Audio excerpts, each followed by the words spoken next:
What does the Foundation feed a god to keep it from waking up?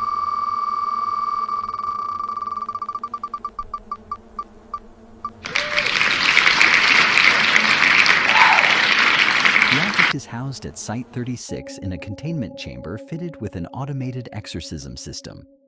The chamber is flushed with insecticide weekly. Procedure N1 must be executed daily, without exception. Personnel entering the chamber wear anti-static BSL-2 protective equipment. No pregnant persons are permitted inside. That last restriction was not written by the Foundation. It was requested by the anomaly itself.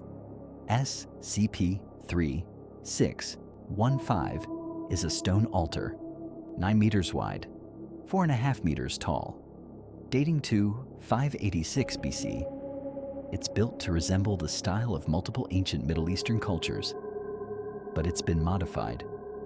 Whoever created this added alchemical formula, thaumaturgic sigils, political graffiti, and a thin layer of human feces across the entire surface. That last element can't be removed. Every method attempted has either failed or risked damaging the object. The Foundation has stopped trying. The altar generates a constant static charge with no identifiable source. It attracts flies, and it changes them.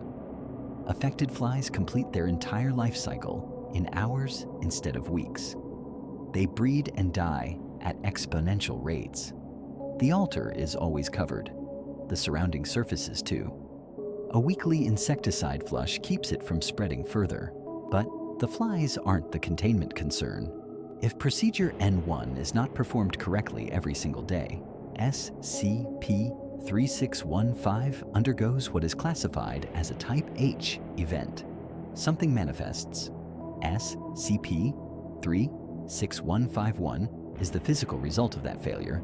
It's a 500-kilogram mass of flesh, disorganized, bearing the features of flies, birds, cats, frogs, sheep, cattle, and humans. It attacks everything with no apparent selectivity. Despite its scale and its nature, it goes down to small arms fire. You can shoot it. It doesn't require an exorcism, just bullets. That's the only mercy in this file. Procedure N1 is what keeps SCP-3615-1 from manifesting. Daily, without exception. What does Procedure N1 involve? Placing meat on the altar. Human meat is specified. Porcine meat is an accepted substitute, and has been confirmed to work without consequence. The Foundation is feeding something, and whatever it's feeding has a name. SCP-3615-2 is the designation for whatever speaks through the altar. Its voice is described as hoarse, multiple voices in unison. It identifies by the name Baal, a name given to deities across the ancient Middle East from 3500 to 500 BC. When Foundation researchers pressed it to be more specific, it couldn't finish a sentence. The researchers moved on. The Baal describes its current state as existing in a void. No light, no darkness, the sea's dead, the field's dead, the sky dead. Only the altar is visible. It is in pain. It says it needs sacrifices and adoration to restore its strength. It says there is a heap of flesh atop the altar, a hideous form drawing closer. It describes that body as its corpse. A mockery? A dirty mirror? Something robbed from it. The flesh mass, the thing that manifests when the meat offering fails, says its senses are connected to that body, but that they are otherwise separate. The god and its degraded physical form are not the same thing anymore. The altar was built by the Serpent's hand.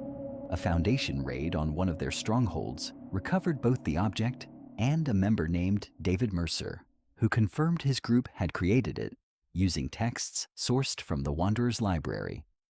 He was cooperative in interview.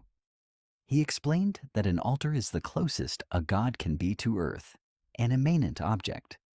He explained that Baal was cast from his rightful place in the ancient pantheon, torn into pieces.